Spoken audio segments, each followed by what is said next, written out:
एक बार की बात है कि गंगा नदी के किनारे बसे एक रमणीय नगर में एक ब्राह्मण रहता था। नाम था राजमल।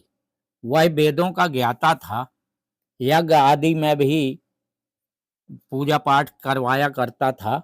पंडित तो वह था ही, धनी भी बहुत था। लेकिन धनी होने पर भी भिक्षाजीवी था। उसकी पत्नी का नाम कमला था, किंतु स्वभाव से वह बहुत क्रोधी व्यक्ति थे। राजमल के कोई संतान नहीं थी। संतान के लिए वह दिन रात चिंतित रहता था। उसे अपना धन और अपना पांडित्य सब व्यर्थ लगता था। उसने संतान की प्राप्ति के लिए कई बार यज्ञ अनुष्ठान भी किया, फिर भी उसे संतान की प्राप्ति नहीं हुई। इसी चिंता में घुलते घुलते वह बहुत कमजोर भी हो गया। जब संतान प्राप्ति की आशा बिल्कुल क्षीण हो गई तो राजमल को विरक्ति हो गई और एक दिन वह सुबह सुबह जंगल की ओर चल पड़ा और उसके चेहरे पर उदासी छाई हुई थी। शरीर बहुत पतला हो गया था। जब वह नगर से दूर चला गया तो रास्ते में उसकी भेंट एक महात्मा जी से हुई। महात्मा जी ने उसको उदास देखकर उससे पूछा, ब्राह्मण देवता, आप बहुत दुखी दिखाई दे रहे हैं, क्या बात है? महात्मा की सहानुभूति वाणी सुनकर राजमल और भी अधिक दुखी हो गया। उसकी आंखों में आंसू आ गए। फिर वह दुखी स्वर में बोला, महात्मन, मेरे पास विद्या है, धन भी है, पर संतान नहीं है। संतान की प्राप्ति के लिए मैंने अनेक यज्ञ अनुष्ठान भी किया, फिर भी संतानहीन ही हूँ।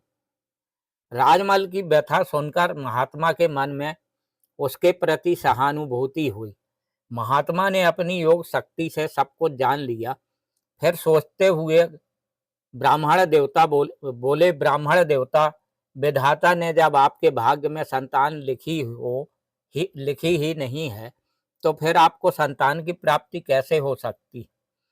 किंतु महात्मा के इस कथन पर प्रभाव राजमल के हृदय पर जरा भी नहीं पड़ा और उसने बड़ी दीनता और नम्रता दिखाते हुए कहा, हे महात्मा, कोई ऐसा उपाय कीजिए जिससे मुझे केवल एक पुत्र की ही प्राप्ति हो जाए। पुत्र के बिना तो जीवन व्यर्थ है। महात्मा ने सोचते हुए कहा, ब्राह्मण देवता, आप वेदों के ज्ञाता हैं, यज्ञ आदि भी करते हैं। आपको इस तरह मोह में नहीं पड़ना चाहिए।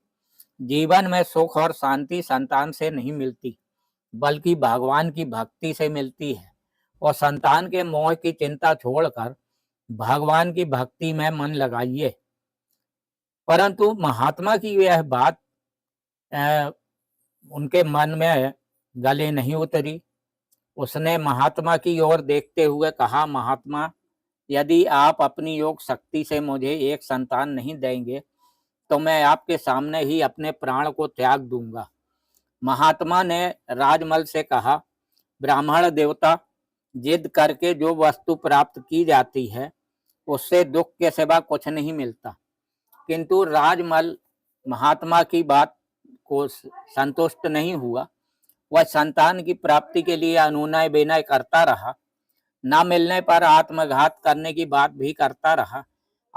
आखिरकार महात्मा ने अपने योग बल से उसे एक पुत्र होने की प्राप्ति का आशीर्वाद दे दिया। महात्मा की दया से उसके घर एक पुत्र पैदा हुआ। उसका वह पुत्र इतना दुखदाई सिद्ध हुआ कि ब्राह्मण का हृदय कांप उठा।